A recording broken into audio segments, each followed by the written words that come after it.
I'm not much of a guitarist. In fact, when I play guitar, it kind of sounds like this. So why should that stop me from having kick-ass lead guitar riffs in my tracks? It doesn't. And this is how I do it. Here's a basic hardware setup. I've got my computer, which becomes a sequencer and also records the track. I then take the MIDI signal and plug it into this synth. Now let's just have a listen to the synth on its own.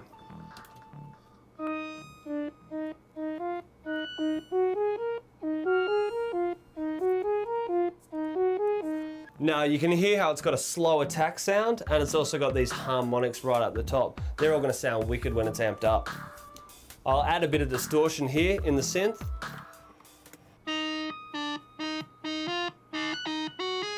Then finally I'm running this audio signal into the guitar amp. Lucky for me, this amp's got a cabinet simulator, so it sounds like I'm micing it up even when I'm just taking a direct line. If yours doesn't, you might need to spend a bit of time just playing with your mic position and getting it to sound right. And here it is.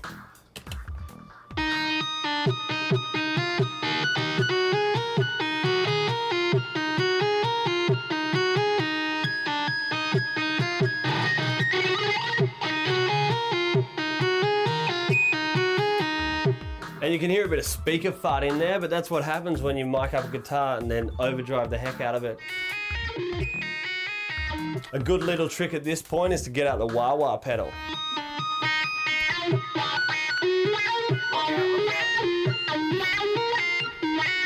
Oh, a bit of air guitar.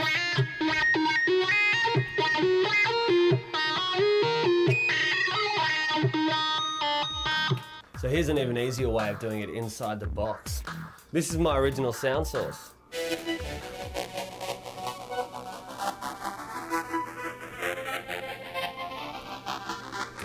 It's a kind of fuzzy, erratic, synthy sound. I just whack on heaps of distortion.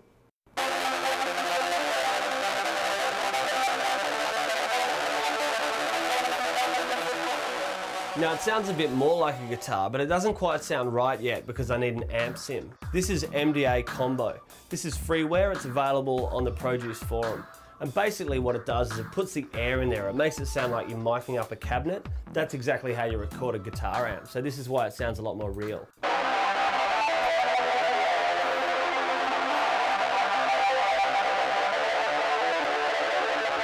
Now I've also used the same effects a couple of octaves up, and it makes it sound like a guy's wailing on the, right up high on the guitar, wailing on the fretboard.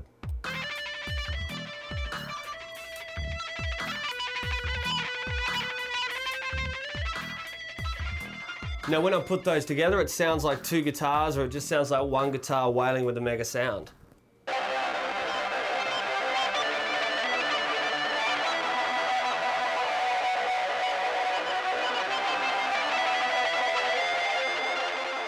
Now, the first method might sound better to your ears, but it's also a lot more expensive.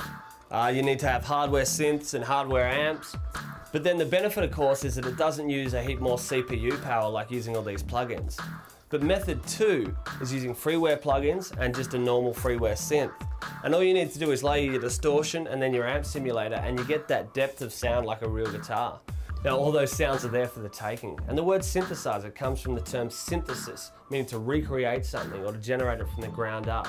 So let your songwriting come through, and don't let any physical limitations stop you from getting the sound that you want.